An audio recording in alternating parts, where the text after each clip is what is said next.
ISKCON एवढं successful कसं काय?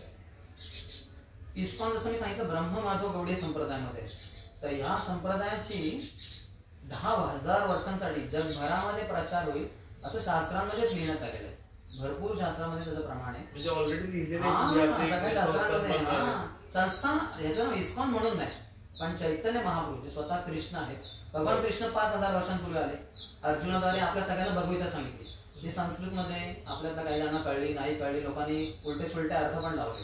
तर ही गीता आपल्या जीवनामध्ये कशी लागू करायची, करायचं काय गीतेद्वारे, तर ते भगवानचं स्वतः शिकवण्यासाठी पुन्हा एकदा 500 वर्षांपूर्वी नवद्वीपमध्ये प्रकट होतात कलकत्त्याच्या जवळ, आणि ते शिकवतात.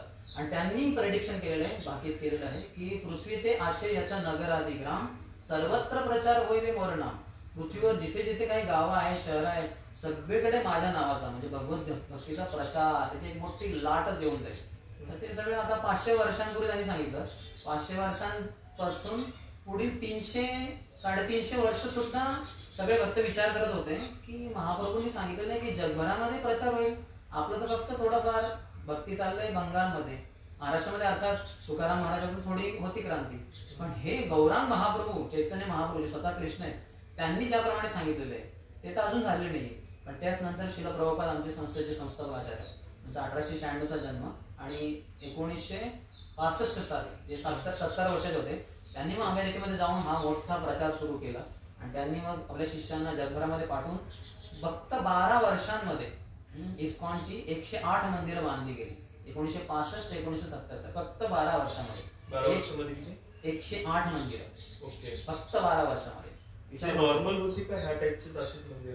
काही छोटी काही मोठी, पण काही वेळेस तर चर्चेस विकत घेतले गेले. कारण अमेरिकेमध्ये जसं आपण भारतीय लोकांना पण बघू शकतो, जसं संस्कृती निघून गेली मग मंदिरमध्ये जाणे वगैरे काय होत नाही, तर अमेरिकेतली मुलं मुली तर चर्चमध्ये जायला तयार सुद्धा नव्हती. सगळं चर्च असे खाली पडून होते.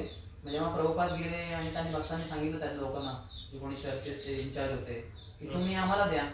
ठीक आहे, त्याला असंच पडू नये, ते कोणी येत नाही, घ्या तुम्ही. मग इस्कॉन तिथं पण सुरू झालं. आताच्या घडीला इस्कॉन आपल्या देशात किती मंदिर आहेत, तर आउट ऑफ इंडिया किती मंदिर आहेत? मला टोटल तसं पूर्वी माहिती होतं 750हून अधिक आहे. रिसेंटली मी ऐकलं की 1000हून अधिक आहे पूर्ण जगभरामध्ये. जगभरात 1000 आणि भारतामध्ये कदाचित 300-350, मला निश्चित माहिती नाही. सगळ्यात जास्त कोणत्या म्हणजे आता इंडिया